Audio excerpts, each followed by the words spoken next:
And welcome to Expedition Chronicles, the podcast where we delve into the incredible world of expeditions and the remarkable people who embark on them.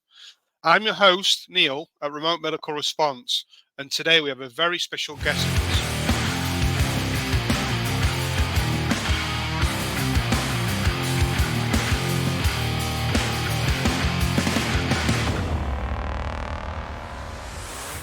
Welcome to Expedition Chronicles. Today we have the pleasure of chatting to Daniel Eggington, aka the Merchant Traveller, an adventurer who's about to embark on a thrilling expedition deep into the heart of the Amazon rainforest. Welcome to the show, Daniel. Thanks for having me, Neil. How are you doing? I'm all right, Tom. I'm in it's a bit hot where I am. It's like 38 degrees today. Oh, nice. I know, yeah. Plenty of acclimatization then, eh? Yeah. Sound. So let's get started then. So we met back in November last year doing our firefighter training. You've been to Colombia, Papua New Guinea, been all over the place.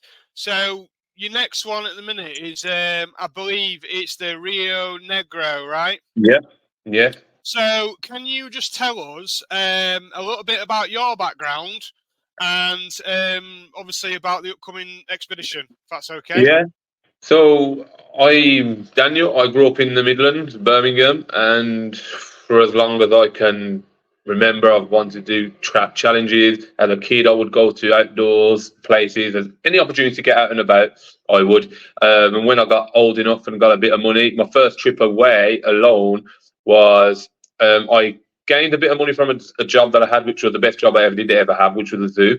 The tax rebate at 17, £800, I thought was loaded. First thing I did when I spoke to the family saying I want to go abroad and travel. Oh, yeah, okay, fine. So I picked a mad place, Sumatra. I ended up paying £580 for a flight. And I told my family I had like £1,000. And I ended up going off to Sumatra with like £200.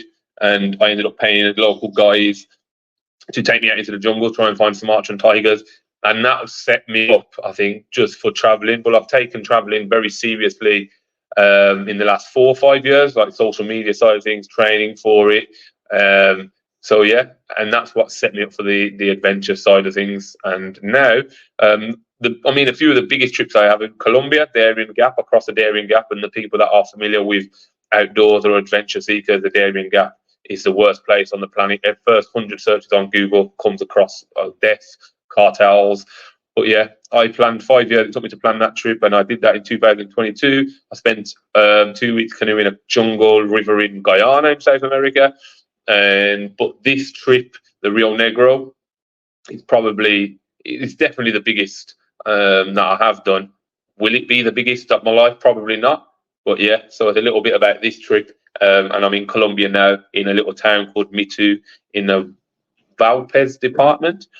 And I'm just waiting for the goal, really. Just got to get a hold of a canoe. That sound. I mean, like I say, it seems though you definitely got your experience there, which is amazing.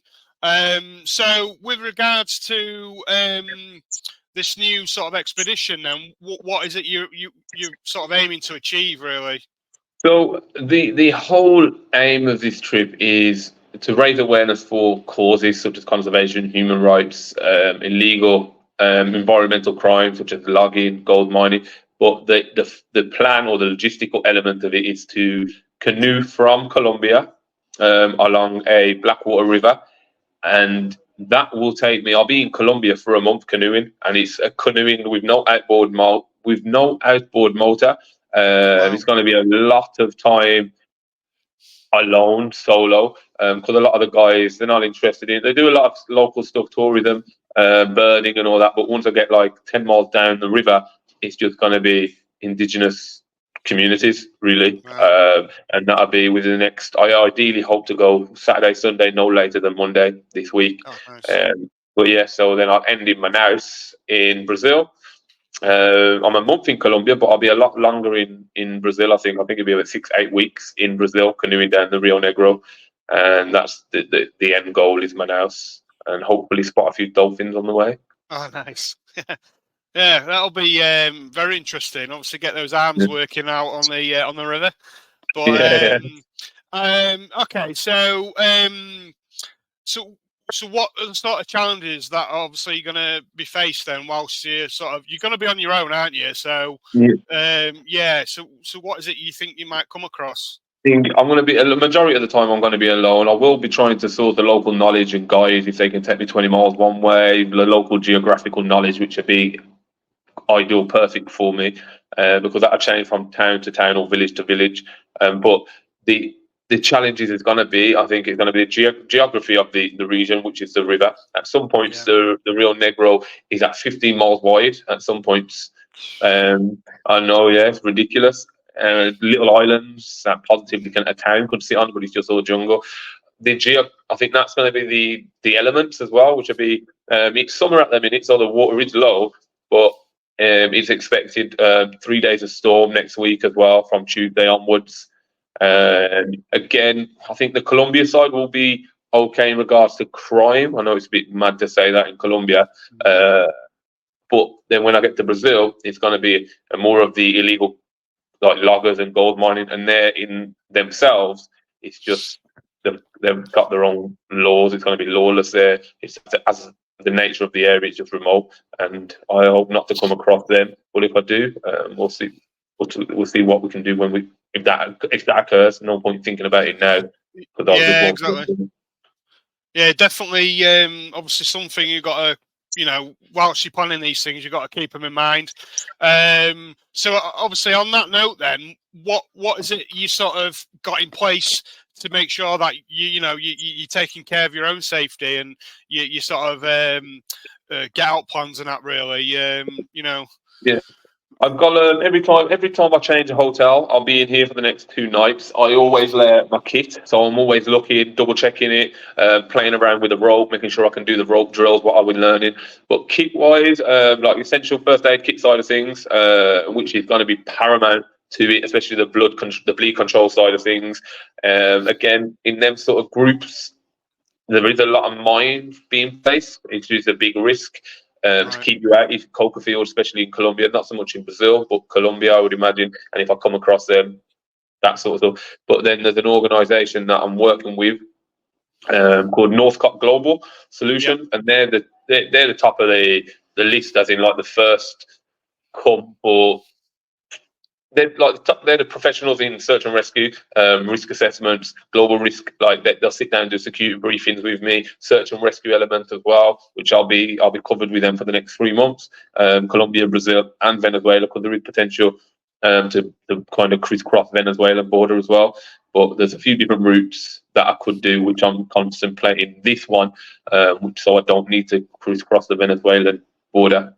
But yeah, and I'm in contact with them every day. I'll do check-ins. Since yesterday, I've been doing daily check-ins with them, and that's through an app which they have called Aurora app, which is perfect, and I've connected to a satellite phone as well. Nice. Yeah, I was just about to mention if there's a way that you're sort of going to check in whilst you're sort of traveling, but you've just answered that. That's absolutely spot on. Yeah. Obviously, you're going to remote areas. We sent you this the kit, so hopefully that'll do some good. So what sort of things you mentioned about the mines as a risk of coming across mines. Hopefully you don't. We want you to be safe. But with regards to like your sort of first aid medical training, I'm assuming from your experience, you'll know what what is it you need to know. Potentially, what would be the nearest village or town if you needed to get there? If something happened. Yeah, so I've mapped out from a start point the 3 closest airports as well, which the organisation are aware of, so they can bring it in. How I get there, how I've got there as well. The towns there is. From what I've seen on the map, there is 4, maybe 5 from what it looks really small villages within the next month, which I'll come across in Colombia. The organisation are aware of that. They know what route I'm going to be doing. And the first aid side of things, I mean, I think the biggest side of that, which is a big concern for me, is tropical diseases, I think. But I need to be able to identify them as soon as I get symptoms, and I think the big one would be dengue. Dengue is going to be a big one here. In the moment, because leishmaniasis as well, but I think dengue is kind of probably the most life-threatening one. I mean, malaria, I can get to the nearest town within a few days, and that can be thought. But dengue, like it messes with your brain and all that sort of stuff. Hallucinations, just because of the pressure that's on the brain. But the moment I get symptoms of dengue, because there is no cure in a sense, it's more treatment. I'd call it a day, I think. Yeah, that's sort of the best decision, really. Because obviously, like I know we've spoken before about water, purification of water. You've got that covered. Yeah. So I've been provided 2 filter bottles from Water to Go, and I've been working with them for years. And I mean, I use them every day, like even here on the tap water and stuff. Yeah. I'll be using that. But I've drank at the Amazon River, I've drank at the local canals, everything in the UK, just to test it out. And it's I can't fault them, really. I think they're the best in the world that provide filtration systems. You still maybe have like a backup stash of ammonium just in case? Yeah, and of course boiling. I have got some ammonium tablets, but like I say, it makes and diarrhea tablets as well. So so I'd rehydration salts, and I'll like I say, I probably will stack them a bit more of them in the local pharmacy as well before I go. Yeah, that's cool. So with regards to like your we've had a slight discussion about medications, obviously traveling from the UK over to Colombia and whatnot.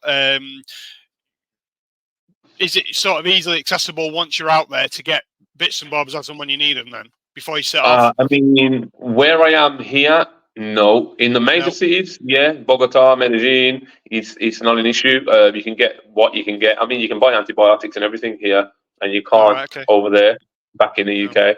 So I've stacked up on my antibiotics as well. Diarrhea, you don't need prescription for much stuff in Colombia. You probably buy anything you want. Oh, nice one. Sounds like you've got that covered then.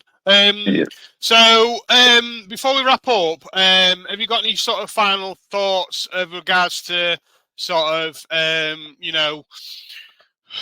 don't know really, what's your sort of main takeaway from this experience, and what would you sort of advise anyone else who's looking at doing something like this? Maybe not on this scale, but like thinking, I want to travel and I'm not too sure if I can do it. And, what sort would you recommend?